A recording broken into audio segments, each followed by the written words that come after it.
Shalom, jumpa lagi dalam Biar Sola Video. Kali ini kita akan meringkaskan pelajaran selama sepekan. Judul kita pada saat ini adalah awal yang buruk. Keluaran pasal 5 ayat 1 dan 2. Kemudian Musa dan Harun pergi menghadap Firaun lalu berkata kepadanya, "Beginilah firman Tuhan Allah Israel, biarkanlah umatku pergi untuk mengadakan perayaan bagiku di padang gurun." Tetapi Firaun berkata, "Siapakah Tuhan itu yang harus dengarkan firman-Nya untuk membiarkan orang Israel pergi? Tidak kenal aku Tuhan itu, dan tidak juga aku akan membiarkan orang Israel pergi."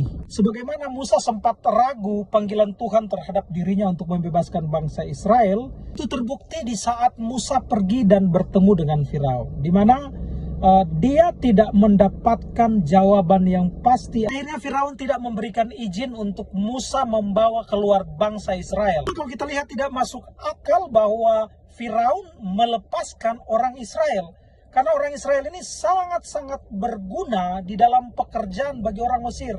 Orang Israel ini adalah orang-orang yang sangat berpengaruh di dalam pembangunan kerajaan Mesir pada waktu itu. Harapan orang Israel pada akhirnya hanya bergantung kepada mujizat dan memang harus penyertaan Tuhan yang terutama untuk mereka bisa keluar dari tanah Mesir. Beberapa poin yang akan kita lihat pada pelajaran ini. Setelah Musa ditolak Firaun, Bapak Ibu sekalian, ketika bertemu dengan Firaun, Anda bisa melihat tanggapan dari bangsa Israel. Keluaran pasal 5 ayat 21.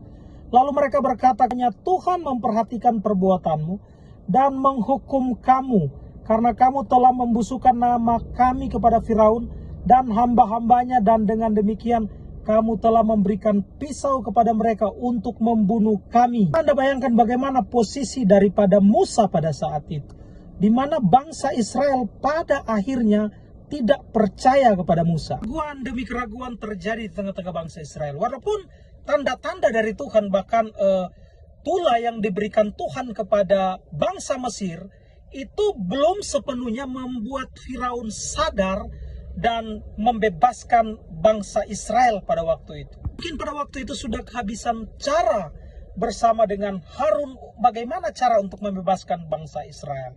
Tetapi Bapak Ibu sekalian, kalau kita melihat di sini, begitu besar tantangan dari seorang juru kabar Allah. Tengah-tengah keputusasaan Musa sudah kehabisan cara, tetapi kita bersyukur Tuhan tidak pernah kehabisan cara untuk menyelamatkan manusia. Tanggapan daripada Tuhan, Keluaran pasal 6 ayat 1. Tuhan berfirman kepada Musa, "Sekarang kamu akan melihat apa yang akan kulakukan kepada Firaun, karena dengan tangan yang kuat ia akan membiarkan mereka pergi, dan dengan tangan yang kuat ia akan mengusir mereka dari negerinya." Yang sulit di hadapan Tuhan, Bapak Ibu sekalian, seberat apapun pergumulan kita, Tuhan datang pada waktu yang tepat.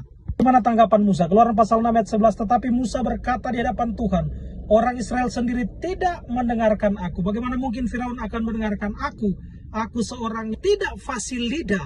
Musa terpuruk dan tertekan serta kecewa, Bapak Ibu sekalian. Bagaimana dengan saya dan saudara di saat menghadapi tantangan di dalam pelayanan? Apakah saya dan saudara pernah mengalami perasaan yang sama seperti Musa?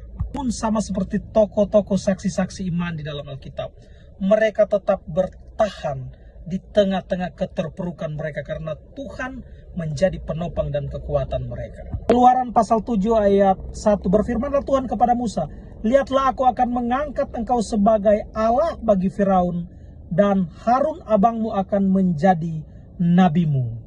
Kita dipanggil untuk bisa menjadi juru-juru kabar Allah. Kita dipanggil untuk berhadapan dengan begitu banyak orang yang saat ini sementara akan binasa. Tetapi Tuhan menggunakan pria dan wanita, Tuhan menggunakan anak-anaknya untuk menjadi juru kabar Allah yang akan menjadi terang. Di tengah-tengah tantangan, pergumulan, Tuhan tetap bersama-sama dengan kita. Tetap semangat dalam doa, rajin belajar firman Tuhan, because we are Sola Fide.